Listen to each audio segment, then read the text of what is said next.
हैं डॉक्टर संजय कुमार वर्मा से, जो कि ऑक्यूपेशनल थेरेपिस्ट भी हैं। तो सर, इस क्षेत्र में आपका कितना एक्सपीरियंस है?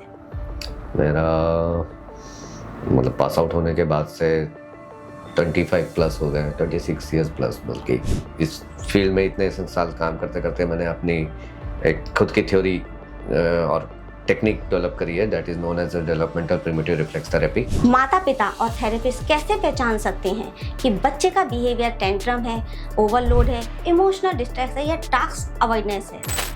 बच्चा अगर समझने लग गया है और वो सेकेंड लेवल या थर्ड लेवल ऑफ ट्रीटमेंट में आ गया जहां वो ऑटिज्म से बाहर जा रहा है, तो वो मैनिपुलेटिव हो जाता है। तो आजकल पेरेंट्स यूज नहीं करते जी। जो पालने के ऊपर जो है झूमर लटकाया जाता था, पहले हमारे टाइम में लटकाया गया है, बट आजकल नहीं लटकाया। नमस्कार, मैं हूँ प्रीति वाशनी और आज मैं बात करना चाहती हूँ ऑटिज्म की। ऑटिज्म का मतलब है दिमाग का अलग तरह से विकसित होना। यह कोई छूत की बीमारी नहीं है, ना ही माता पिता की गलती है। क्या आप जानते हैं दुनिया में हर 100 में से एक बच्चा ऑटिज्म के साथ पैदा होता है, लेकिन फिर भी लोग इसे बीमारी समझ लेते हैं। ऑटिज्म कोई बीमारी नहीं, ये दिमाग में काम करने का अलग तरीका है, जिसे हम ऑटिज्म स्पेक्ट्रम डिसऑर्डर या ACD भी कहते हैं। ऑटिस्टिक बच्चे अलग तरीके से सोचते हैं, सीखते हैं और बात करते हैं। कुछ बच्चों को शोर से दिक्कत होती है, कुछ को आंख में आंख मिलाकर बात करना मुश्किल लगता है, कुछ की अपनी एक अलग दुनिया और एक अलग टैलेंट होता है। उन्हें दया नहीं, समझ चाहिए, उन्हें इलाज नहीं, सपोर्ट चाहिए। और इसी को समझने के लिए तो आइए बात करते हैं डॉक्टर संजय कुमार वर्मा से, जो कि ऑक्यूपेशनल थेरेपिस्ट भी हैं। तो सर, इस क्षेत्र में आपका कितना एक्सपीरियंस है? मेरा मतलब पास आउट होने के बाद से 25 प्लस हो गए, 26 ईयर्स प्लस बल्कि।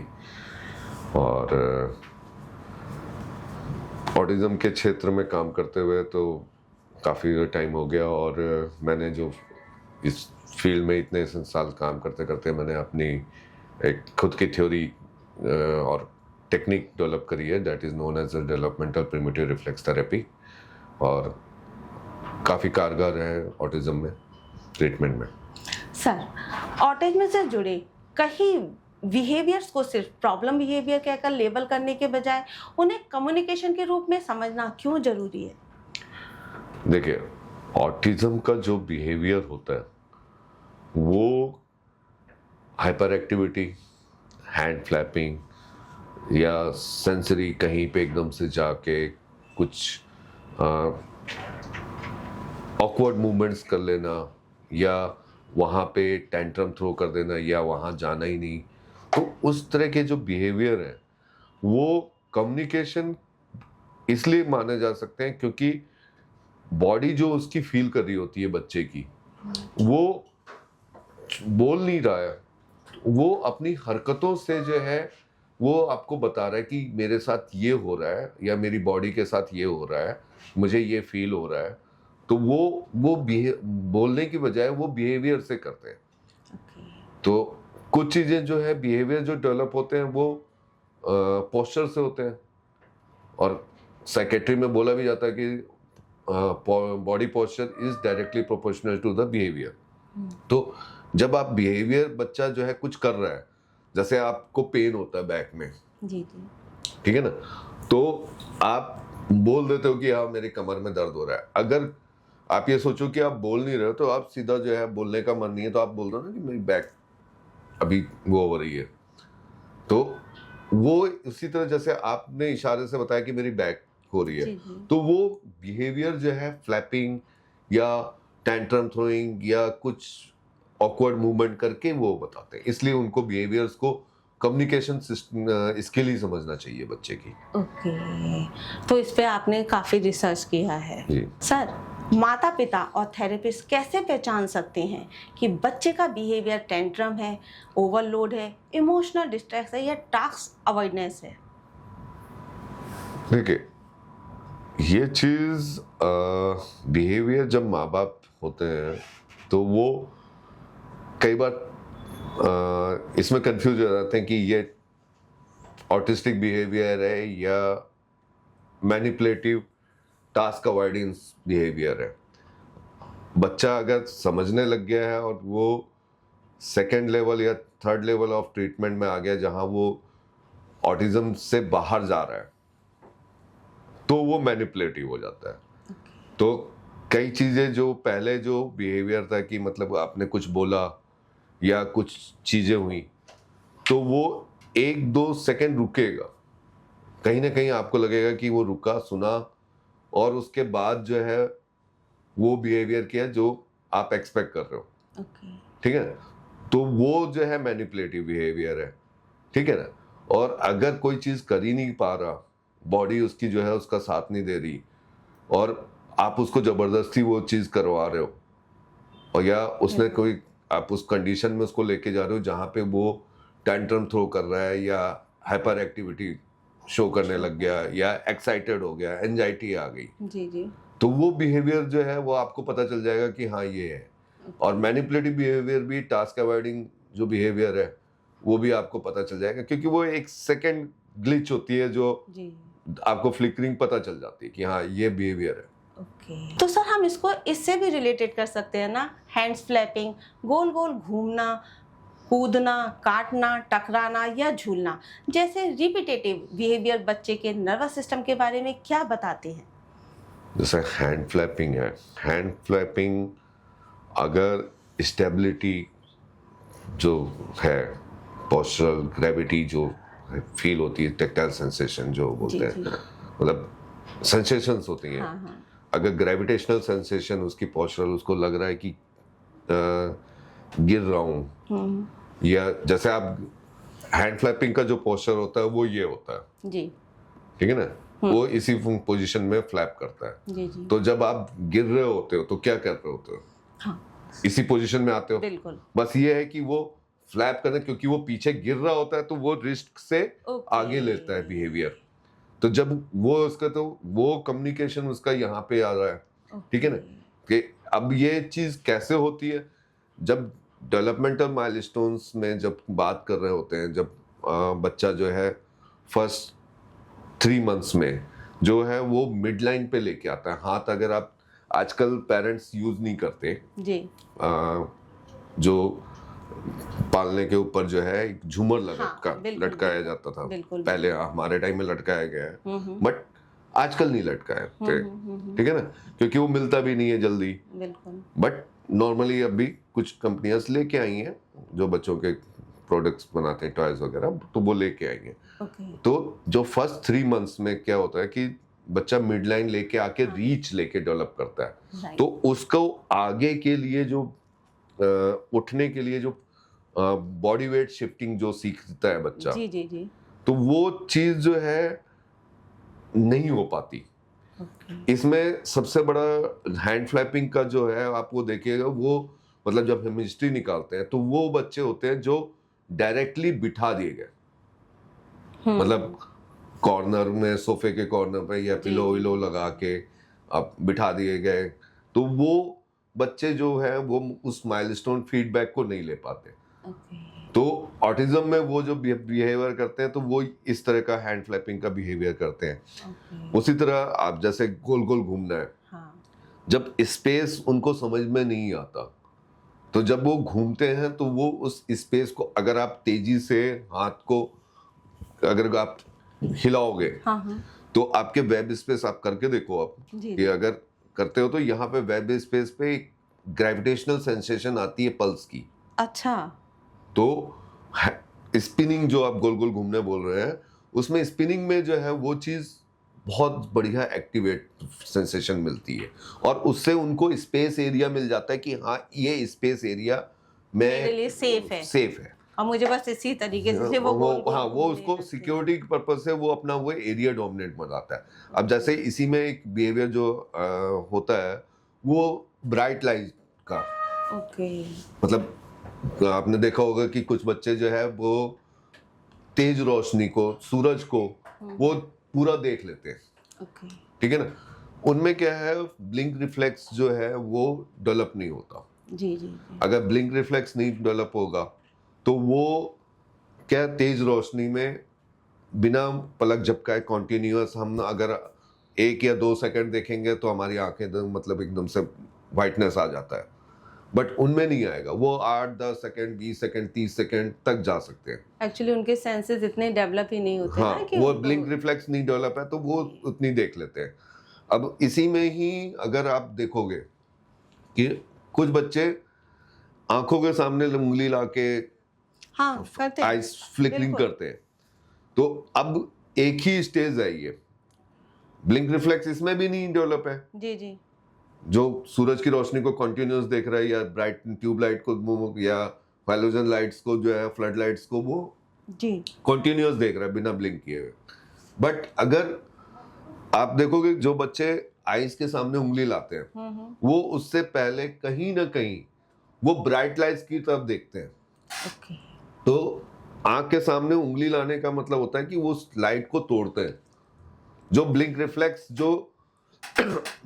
ब्लिंक रिफ्लेक्स का जो काम है वो उंगलियों से ले रहे हैं। ओके उनका थोड़ा अपना मेंटल लेवल उन्होंने अपना आप डिसाइड कर लिया होता है हाँ, कि वो हम उस तरह लोग के इसमें कंपनसेटरी comfortable हैं। उस तरह से वो कंपनसेट करते हैं अपने।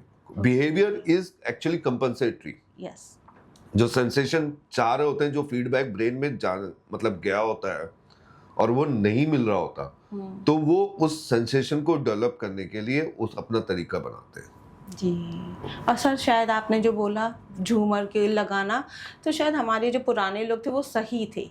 उन लोगों का अपना टेक्निक था कि बच्चों को कैसे जज करना है, क्या करना है। तभी आप सोचे पालने में झूमर लगाने का, पहले हम लोग भी देखिए एक चीज है, आप कभी भी ये लाइन जब मैं बोल रहा हूँ तो वो शायद कहीं ना कहीं कई लोगों को हर्ट भी कर सकती है। जी वो ये है कि आप ध्यान दीजिएगा, ऑटिज्म का जो है वो कभी भी आपको AWS जो सर्किल है उसमें नहीं मिलेगा। ओके आप लेबर क्लास में कभी भी बच्चा जो आप सड़क के किनारे देख रहे हो जिसको कोई सुविधा नहीं मिली, सर्दियों में भी वो जी ठंडे पानी में घूम रहा है, हवा में बिना बिल्कुल, कपड़े में घूम रहा है, और घूमते हैं हाँ, उन्हें कुछ नहीं होता। उनको कुछ नहीं। आप उस क्लास में जाओगे तो आपको ऑटिज्म नहीं मिलेगा। ऑटिज्म उस वक्त मिलता है जब फर्स्ट 52 वीक्स में, जो पैदा होने के एक साल में, हम बच्चों को वो चीजें देने की कोशिश करते हैं जो हमें नहीं मिली। Okay over caring is actually अभिशाप for children and who develops the autism. Okay And one of the reason for autism, cause of the autism, is overprotection or over caring. Over caring जैसे बच्चे को पैदा होने के बाद breast feed आजकल avoid हो जाता है, ठीक है ना, और नॉर्मल जो सिजेरियन डिलीवरी हो रही है, जी जी सिजेरियन डिलीवरी 90% ऑटिज्म के केसेस में आपको जो है सिजेरियन डिलीवरी मिलेगी, क्योंकि एक ATNR, एक SGR और एक TLR रिफ्लेक्स जो वेजाइनल डिलीवरी के टाइम में अपीयर होते हैं रिफ्लेक्स, जी जी तो वो नहीं हो पाते, ओके ठीक है ना। वो उनका सेकंड जो टाइम होता है पैदा होने के बाद वो 2-3 मंथ्स में आता है, ओके तो वो उस टाइम में अपीयर होना चाहिए और उनका मेन अपीयरेंस सेकंड लेवल पे जब आता है तो वो 2-3 मंथ्स में होता है। तो फर्स्ट अपीयरेंस तो मिली नहीं, तो जब वो सेकंड टाइम आ रहा है तो वो फर्स्ट अपीयरेंस को लेके आ रहा है। तो कई चीजें जो है, अब उसके बाद बच्चे को डायरेक्टली बिठा दिया गया, ठीक है ना, उसमें रोलिंग नहीं हो पाती, ठीक है ना, बच्चा करवट नहीं ले पाता।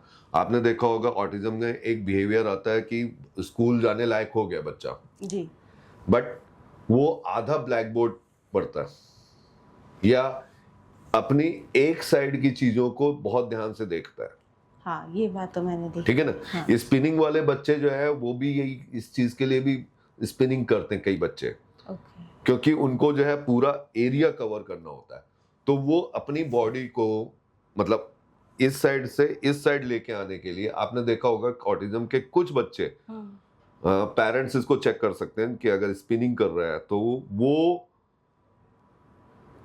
कभी भी गर्दन नहीं घुमाएंगे या गर्दन के साथ शोल्डर लेवल पे नहीं घुमाएंगे। वो गर्दन घूमेगी, शोल्डर घूमेगा, पेल्विक घूमेगी एक साथ। ओके। अब अगर मैं ऐसे बैठा हूं और मैं ऐसे घूम रहा हूं तो मुझे कोई दिक्कत नहीं है। ऑटिज्म के बच्चे को पूरा घूम के देखना पड़ेगा जी, कि अगर उसको observe पीछे किया देखना है या तो हाँ, ये मैंने चीज ये आती है। देखा। तो एक्चुअली वो खुद ही इंगित कर देते हैं हम लोगों हाँ। को कि बच्चा स्पेशल है, हम खुद नहीं, ही नहीं। फील करते हैं। बच्चा स्पेशल वो फील आप करते हो, बट हो किस वजह से रहा है? क्योंकि जो है उसको डायरेक्टली बिठा दिया। अब रोलिंग, अब सर्दियों में जब आप देखते हो नॉर्मली बच्चों के एक और भी ऑटिज्म की खासियत है कि उनका जो मैक्सिमम पीरियड है वो पैदाइश जून जुलाई अगस्त का होता है, क्योंकि जो सितंबर तक अच्छा। मैक्सिमम कॉज जो होते हैं जी जी उनमें जो टाइम बर्थ डेट आपको मिलेगी जी। वो जून जुलाई अगस्त की मिलेगी या सितंबर की मैक्सिमम। अच्छा, ये आपका अपना एक्सपेरिमेंट है? एक्सपेरिमेंट है, मतलब मेरा एक्सपीरियंस है और डाटा भी यही तो कहता इसके है। लिए आप क्या कहना चाहेंगे? उसके लिए पीछे रीजन है कि जब बच्चा के रोलिंग टाइम होता है हम्म, 3rd मंथ में, जब वो अच्छे से रोल कर सकता है, पलटी मार सकता है बिस्तर पे, हम्म। हो सका सर्दियां होती हैं, उसको लपेट के रख दिया। ओके। अब मूवमेंट तो बच्चा के करा ही नहीं ना, हाँ। तो उसकी वो बायो फीडबैक जो जानी चाहिए ब्रेन में वो जा नहीं रही, तो वो सेंसेशन को बाद में धीरे से डेवलप करता है, तो वो बिहेवियर बन जाता है। अब वो गोल गोल घूम रहा है, मिड लाइन क्रॉस करने की कोशिश कर रहा है, आइज जो है, तो वो मतलब सब आप कह बिहेवियर सकते है। हैं कि पेरेंट्स की गलती का भुगतान बच्चा नहीं कर नहीं रहा है। नहीं, ये भी नहीं बोलूंगा, बट ये है कि अनजाने में कुछ चीजें ऐसी होती हैं जो हम लोग समझ ही नहीं पा पाते रहे हैं और गलतियां हमसे हो रही हैं। हो रही हैं। इसीलिए शायद पहले जमाने में जॉइंट फैमिली होती थी तो कोई ना कोई बच्चे के साथ रहता था। उसके पीछे रीजन है, जैसे अब कर्दन है, अब जो कर्दन बच्चों को पहनाई जाती है थी, उसमें क्या है कि आप देखेंगे बच्चे का जो SGR रिफ्लेक्स है जी जो यहाँ पे जिनको कर्दन नहीं, आजकल बच्चे क्या है वो आप जरा सा टच करो टिकलिंग वो बहुत ज्यादा उनको हो जी जाती जी है। बिल्कुल। पहले के बच्चों में जो है टिकलिंग जब सचमुच में करी जाती थी तब होती थी, अब तो सिर्फ हाथ की तरफ ढंग से अच्छे से कर दो तो उनको होती है। क्यों? क्योंकि वो SGR रिफ्लेक्स का एक सेंसेशन उनको डेवलप हो जाता है। उसको डिसेंसिटाइज करती थी कर्दन। ओके। हाथ की मूवमेंट आजकल आप बच्चों को देखोगे वो ऐसे हाथ रखते हैं, पहले नॉर्मल हाथ ये होता है, उनका ये फंक्शन नहीं आता क्योंकि जो है कलाई में जो है उनको काले मोती है वो बांध देते थे, तो वो अब बांधना बंद हो गया। बट उसके पीछे भी हर एक रीजन से जो आज वो हम साइंटिफिक वो प्रूव नहीं कर रहे थे, but actually this are the reasons. नहीं तो आप हम लोग ये समझ सकते हैं कि मतलब जो पुराने लोगों के ऑथेंटिक रूल्स थे उन लोगों को अब फिर से फॉलो करना चाहिए। हाँ हाँ एक्चुअली जो है वो नानी दादी का जो प्यार है वो न्यूक्लियर फैमिली में खत्म, मतलब मिलता नहीं है। वो जो है ओवर प्रोटेक्शन आ गया कि सुविधाएं आ गई, जी जी जी, तो उस चक्कर में वो चीजें जो है मिस होती जा रही है। जो नॉर्मल डेवलपमेंट प्रोसीजर है उस पे हम EWS सेक्शन में क्यों जो है ऑटिज्म क्यों नहीं आ रहा, जी उसमें रीजन यही है कि वो बच्चे को सिर्फ जब जरूरत हो रही है बच्चे को तभी वो देख रहे हैं। उसके अलावा वो जमीन में पड़ा है, कहाँ घूम रहा है, सिर्फ नजर रहती है। अच्छा कि घूम रहा है है। आंख के सामने, कैसे कर रहा है क्या कर रहा है उसको पूरी इंडिपेंडेंट है। नहीं और सर एक और बात है, मैं उसका रीजन मैंने खुद फील किया है, सिंगल फैमिली। आजकल क्या हो रहा है, एक पहले क्या होता था जिम्मेदारियां बटी हुई होती थी रेस्पॉन्सिबिलिटी को, आज क्या हो रहा है मदर पे बच्चे की भी है, फैमिली की भी है, घर की भी है, कोई बड़ा है नहीं, तो वो इरिटेशन हो जाती है ना।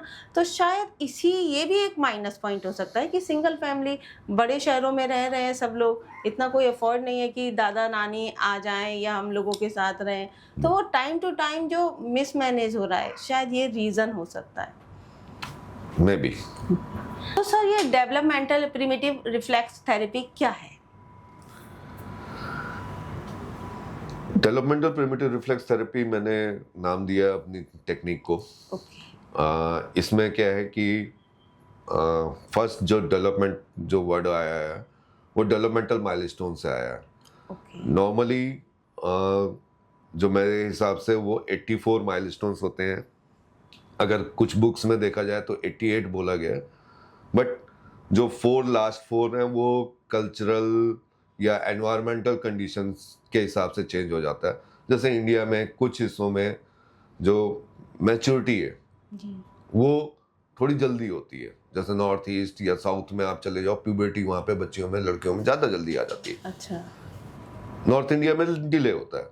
तो नॉर्मली वी से 84 माइलस्टोन्स हैं, तो फिजिकल डेवलपमेंटल माइलस्टोन्स। अब जब फिजिकल डेवलपमेंटल माइलस्टोन्स हैं तो वो जब कोई माइलस्टोन डेवलप होता है तो उसी के साथ जो है सेंसेशन भी डेवलप होती है, जी उसी के साथ सोशल माइलस्टोन्स भी डेवलप हो रहे होते हैं। जी जैसे बच्चे का अगर देखना शुरू कर दिया, हम्म सबसे पहला वो बच्चा स्मेल करता है, हम्म मदर को स्मेल करता है, तभी उनकी ब्रेस्ट की तरफ वो अपनी गर्दन घुमाने की कोशिश करता है। जी सेकंड आ जाती है फिर आवाज, हम्म ठीक है ना। अब कोई अलग से आवाज डेवलप करने के लिए कोई मूवमेंट तो होती नहीं है, वो माइलस्टोन्स के साथ धीरे धीरे फिजिकल माइलस्टोन के साथ हर चीज आती जा रही है। आप अलग से कुछ थोड़ी करेंगे, मतलब वो साउंड सीखने के लिए उसको बोला है कि जी, साउंड ये बिल्कुल, होती है। बिल्कुल बिल्कुल तो वो जब सेंसेशन डेवलप होती है, बैठना आता है, तो फिर वो देखना शुरू करता है। मम्मी जब आइज की जो है रेंज, फर्स्ट आपको पता होगा कि 8-10 दिन 12 दिन तक बच्चा जो है ब्लैक एंड व्हाइट देख रहा होता है। ओके उसमें वो एक तरह से ब्लाइंड है, ठीक है ना। आप ये सोचो कि फर्स्ट डे बच्चे को बोला ओ, तो वो सिर्फ करते आपकी हैं, करते आपके हैं ये आपके आवाज को पहचान रहा है, कोशिश कर रहा है, या वो मूवमेंट को फेस फील कर रहा है। ओके उसकी वजह से वो जो है, ओके जो ठीक है ना, हिलाते हैं वो 10-12 दिन बाद जो है वो आपको देखना शुरू कर रहा है। और उसमें भी रिकॉग्निशन उसके जो सबसे ज्यादा, क्योंकि उसकी मेमोरी शॉर्ट टर्म है, जी जी जी वो 2 सेकंड बाद भूल चुका होता है कि क्या करना है, जी जी कौन है। तो वो चीज जो है पहले मदर को जो साथ में रहता है उसको पहचानता है, चाहे मदर हो, नैनी हो, दादी हो, हाँ हाँ हाँ उनको पहचानता है। तो फिर वो धीरे धीरे उसी तरह से सेंसेशन डेवलप्स होती है। डेवलपमेंटल प्रिमिटिव रिफ्लेक्स थेरेपी क्या है कि माइलस्टोन में फिजिकल, सेंसरी, सोशल माइलस्टोन्स, उस वक्त के रिफ्लेक्सेस और नॉर्मल और एबनॉर्मल डेवलपमेंट में क्या गड़बड़ी हुई है, जी जी और उस जगह पे जो उस माइलस्टोन पे जो बायोमैकेनिक्स है, न्यूरो डेवलपमेंटल बायोमैकेनिक्स जो डेवलप हो रही है, जो पोस्चर डेवलप हो रहा है, उसकी एनालिसिस नॉर्मल और एबनॉर्मल से करता है। तो आपका ट्रीटमेंट लाइन डिसाइड हो जाता है कि हाँ ये चीज मिस हुई थी, ये बायोमैकेनिक्स आई थी, अब ये डेवलप करना है, तो आप जो इस एक्सरसाइज में ये चीज डेवलप हो जाएगी। डीपीआरटी की टेक्निक में ये आपको प्रॉप्स की ज्यादा जरूरत नहीं है। आप नॉर्मल जो एक्सरसाइज कर रहे हो, आपका थेरेपिस्ट उसी में ही, अपनी थेरेपी में ही उस चीज को ऐड कर लेता है। पैच एक जैसा बिहेवियर दिखाने वाले हर बच्चे को एक ही रिफ्लेक्स एक्सरसाइज क्यों नहीं बताई जाती, इसमें क्या रीजन है? मैम देखो, अब ये चीज पेरेंट्स को भी समझनी चाहिए। जी थेरेपिस्ट तो करना चाहता है, बट पेरेंट को लगता है कि मेरे बच्चे में ये नहीं कराया, सेम बिहेवियर दे रहा है, उसको ये एक्सरसाइज नहीं कराई। अच्छा ऐसा भी है? हाँ, कई बार थेरेपी सेंटर्स में पेरेंट्स बोल देते हैं कि यार हमारे बच्चे में भी ये बिहेवियर है और आपने उसको वो कराया था, मेरे बच्चे में नहीं कराया। हाँ, ये इंडिया की बहुत बड़ी प्रॉब्लम। ये सब देखिए, अब एक बच्चा क्लास में या आपके घर पे वो ऐसे बैठ रहा है, एक साइड का वेट बियरिंग करके, और एक जो है बैठ रहा है वो पीछे की तरफ स्लाउच होके, ओके ठीक है ना। दोनों पोजीशन में स्लाउच आ रहा है, एक यूनिलैटरल साइड पे वेट बियरिंग हो रहा है, एक पूरी स्पाइन पे बैक पे हो रहा है। ओके बिहेवियर स्लाउच का ही है, बट रीजन उसके दोनों अलग अलग हो गए, ठीक है ना। एक हो गया टीएलआर रिफ्लेक्स की वजह से, जो पीछे आया वो टीएलआर रिफ्लेक्स है। जो एक साइड आया वो एक साइड से वो अपनी आंख से अपना एरिया ऑफ विजन जो है वो बढ़ा रहा है, वो एटीएनआर की मिड लाइन क्रॉसिंग के लिए है। जी। तो दो अलग अलग रीजन है, एक ही बिहेवियर है। थेरेपिस्ट जानता है कि पार्शियलिटी डायग्नोसिस क्या है, पार्शियल डायग्नोसिस क्या है, हम्म, ठीक है ना। अब आपको लग रहा है कि बिहेवियर एक है, जी बट दोनों के रीजन अलग है। तो एक का टीएलआर है, एक का एटीएनआर है, तो एक ही एक्सरसाइज कैसे हो सकती है? नहीं, तो ये तो सही में पेरेंट्स को समझना पड़ेगा ना ना कि थेरेपिस्ट को भी समझना पड़ता है। हाँ जी। सर, क्या एक जैसा बिहेवियर दिखाने वाले दो बच्चों के पीछे डेवलपमेंटल या रिफ्लेक्स से जुड़े कारण पूरी तरह अलग हो सकते हैं? हाँ जी, देखिए अभी जैसे हमने पहले मैंने बताया कि लेटने में अब हैंड फ्लैपिंग, जी ठीक है ना। हैंड फ्लैपिंग जो है वो एक मोरो की होती है, जिसमें ग्रेविटी के लिए, पोस्चर के लिए अपने आप को वेट शिफ्टिंग सिखा रहा है, ठीक है। वही चीज जो है आपको हैंड फ्लैपिंग अगर टो के साथ है, जी आप देखें एक नॉर्मल फ्लैपिंग होगी जिसमें बच्चे ने पैर नहीं उठा रखे, एड़ी नहीं उठी हुई है, जी जी जी ठीक है ना। और एक हैंड फ्लैपिंग है जिसमें बच्चा टो पे है, जी ठीक है। टो वाला टीएलआर का हैंड फ्लैपिंग है, ठीक है। तो दो बिहेवियर है, माइनर आप तो ऊपर का देख रहे हैं ना, पेरेंट्स और थेरेपिस्ट या कोई जनरल आदमी देख रहा है तो वो तो उसके लिए तो हैंड फ्लैपिंग ही, बस वो देख रहा, नीचे वो टॉप पे जा ही नहीं रहा। हाँ, टो पे ध्यान नहीं दे रहे। हमें पता है कि टो पे और नॉर्मल फ्लैट पोजीशन पे, फुट पोजीशन जो है नॉर्मल फुट पोजीशन पे या टो वेट बेयरिंग पोजीशन में डिफरेंस है। ओके तो एक ही बिहेवियर के दो अलग अलग कॉज हो सकते हैं। पेरेंट हैंड फ्लैपिंग देख रहा है, बट डीपीआरटी क्या कर रही है, वो बहुत माइन्यूट देख रही है, पोस्चर एनालिसिस कर रही है।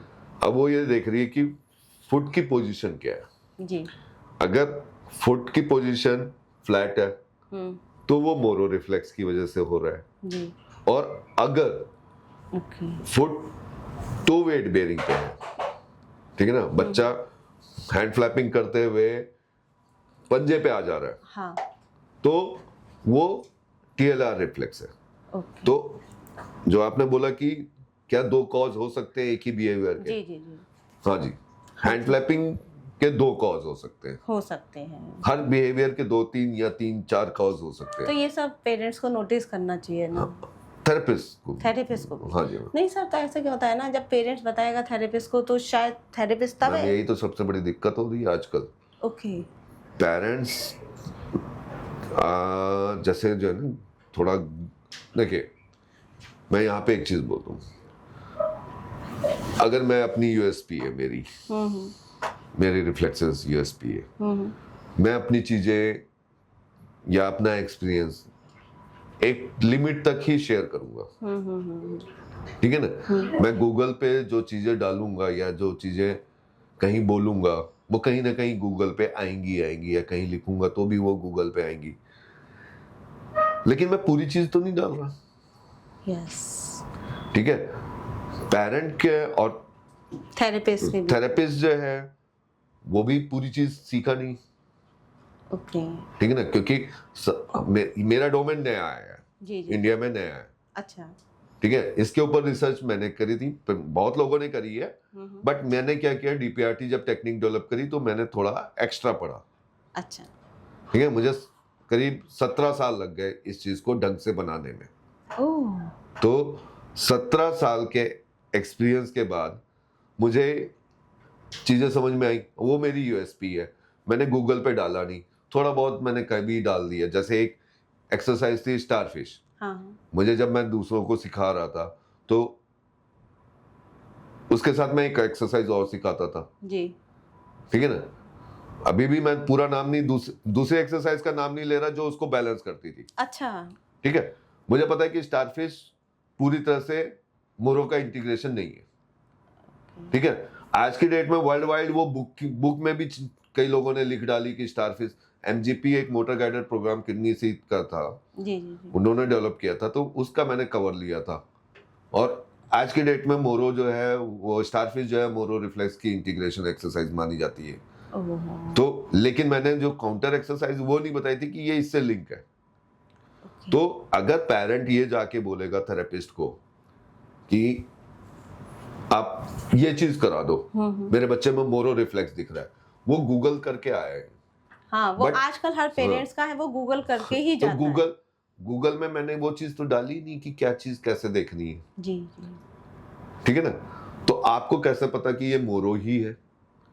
जब थेरेपिस्ट को भी नहीं पता, कई बार या कंफ्यूजन बिना हो जाता है। examine आप कैसे कह बिना सकते हैं बिना असेसमेंट किए हुए थेरेपिस्ट भी नहीं बता सकते ढंग से कि कि ये कौन क्या सा problem रिफ्लेक्स है, हाँ, ये problem कौन सा रिफ्लेक्स है, कैसे है, कब है, किस स्टेज का है। जब थेरेपिस्ट नहीं बता सकता तो पेरेंट कैसे बता सकता है? और आजकल दिक्कत यही है कि सेंटर्स में जाके पेरेंट्स जो है बोल रहे हैं मेरे बच्चे में मोरो रिफ्लेक्स है या TLR है या SGR रिफ्लेक्स है, विदाउट नहीं, प्रॉपर actually, असेसमेंट।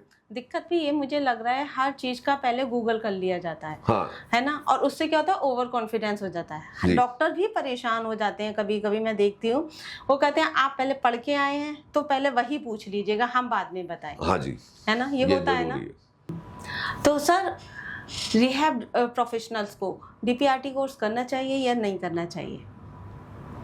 देखिए, हर एक प्रोफेशनल जो है वो अगर अपग्रेड करता है स्किल्स को, वो करना चाहिए अपग्रेड स्किल्स। ठीक है ना? DPRT में एक फायदा ये है कि आपको developmental frame of reference, neuro developmental frame of reference, biomechanic frame of reference, reflexes का जो फ्रेम ऑफ रेफरेंस है, उनका एक कॉम्बिनेशन आप असेसमेंट और ट्रीटमेंट लाइन को एनालाइज करने के साथ, सीखने के साथ एक ट्रीटमेंट लाइन बनाने के लिए आप वो नया पर्सपेक्टिव सीख रहे हो। तो वो आपके कोई रिप्लेस नहीं कर रहा है। जी। DPRT ना ऑक्यूपेशनल थेरेपी को रिप्लेस कर रही है, ना फिजियोथेरेपी को रिप्लेस कर रही है, ना स्पेशल एजुकेशन को रिप्लेस कर रही है, ना स्पीच थेरेपी को रिप्लेस कर रही है। DPRT आपको कई फ्रेम ऑफ रेफरेंसेस सिखाती है और उसके कॉम्बिनेशन से आपका असेसमेंट स्किल अपग्रेड करती है, प्लस आपकी जो थेरेपी चल रही है उसमें क्या ट्रीटमेंट लाइन में क्या एक्सरसाइज जोड़नी है, ताकि आप एज ए कैटलिस्ट, चाहे वो PT हो, चाहे OT हो, चाहे स्पीच थेरेपी हो, ओके। अगर वो कैटलिस्ट की तरह DPRT को यूज करते हैं तो एक अलग ही जो परसेंटेज है ऑफ रिजल्ट्स का, मतलब जो 3-4 महीने में रिजल्ट मिलना था वो 2-1.5-2 महीने में आपको मिल जाता है। जल्दी मिल जाएंगे। अच्छा, इसका तो effect आप होता है। हाँ DPRT सीखने के बाद आप ये रिजल्ट दे सकते हो। सर, किसी बच्चे के बिहेवियर को बदतमीज, जिद्दी, ध्यान खींचने वाला या बात न मानने वाला लेबल करने से पहले माता पिता या थेरेपिस्ट को क्या बातें ध्यान में रखनी चाहिए? क्योंकि आजकल लोग, आप देखते होंगे, वो समझ नहीं पाते हैं और बच्चे को ब्लेम करना शुरू कर देते हैं। देखिए, ये चीज़ आजकल वैसे तो ये होता है कि जो है सारे पेरेंट्स पढ़े लिखे हैं और वो गूगल करते ही हैं। तो कहना ये चाहिए कि जो बच्चे के आप बदतमीज या जो आप बोल रहे हो कि जिद्दी हो गए या ध्यान नहीं देता, तो जिस दिन आपको ये फीलिंग आ जाए, पेरेंट को लगे कि कुछ नॉर्मल से बिहेवियर से कुछ एबनॉर्मल बिहेवियर शो हो रहा है, उसी दिन किसी भी डेवलपमेंटल पेडियाट्रिशियन या ऑक्यूपेशनल थेरेपिस्ट या पेडियाट्रिक डोमेन में रिहैब में काम करने वाले किसी भी बंदे से, थेरेपिस्ट से आप मिल लीजिए। कम से कम ये बताइए कि ये मेरे बच्चे में ये हरकतें आ रही हैं, अब ये बताइए कि ये क्या है, ये सही है या गलत है। कई बार होता है कि माहौल वैसा होता है कि अगर आप बच्चे को चिल्ला के बोल रहे हो तो वो अग्रेसिव हो जाता है, तो वो एग्रेसिव होगा, तो वो चीज़ अलग है। और जब असेसमेंट प्रॉपर होता है, जिस दिन आपको लगे कि गट फीलिंग आ जाए कि कुछ गड़बड़ है, उसी दिन आपको जो है इमीडिएटली किसी न किसी थेरेपिस्ट या डेवलपमेंटल पेडियाट्रिशियन से मिलना चाहिए। हाँ, तो सर आप इसको एक शब्द में कैसे डिफाइन करेंगे, क्योंकि पेरेंट्स टू द पॉइंट आजकल बात सुनता है। मेरे हिसाब से जिस दिन आपको लगे कि आपके बच्चे में बिहेवियर में जरा सा भी इधर से उधर हो रहा है, आपको थोड़ा सा भी गट फीलिंग आ रही कि रॉन्ग जा रहा है, इमीडिएटली आपको जो है थेरेपी या थेरेपिस्ट या डेवलपमेंटल पेडियाट्रिशियन से मिलिए। Consultancy is must. Thank you sir, आज आपने बहुत ज़्यादा इम्पोर्टेंट टॉपिक जो आजकल सोशल कॉज बना हुआ है, क्योंकि लोग इसके बारे में अवेयर नहीं है, जो सर ने आज इतनी अवेयरनेस वाली बातें की हैं हम लोगों के साथ। मैं कोशिश करूंगी कि हम लोग अदर वे से भी इसको और समाज में फैलाएं, ताकि जो मिसअंडरस्टैंडिंग ऑटिज्म बच्चों के लिए हैं उनको हम दूर कर सकें। Thank you so much sir. तो अगली बार जब आप किसी ऑटिस्टिक बच्चे को देखें तो उसे अलग मत समझिए, उसे समझने की कोशिश कीजिए, क्योंकि हर दिमाग खास है, लेकिन इसके साथ साथ उनमें बहुत बड़ी खूबियाँ भी होती हैं। दुनिया के कई वैज्ञानिक, कलाकार और ऑटिस्टिक स्पेक्ट्रम पर ही हैं, लेकिन उनको सपोर्ट मिला है तभी। हमें उन्हें क्या करना है, जज नहीं करना है, एक्सेप्ट करना है, स्कूल में, घर में उन्हें मौका देना है। याद रखिए, ऑटिज्म को ठीक नहीं किया जाता।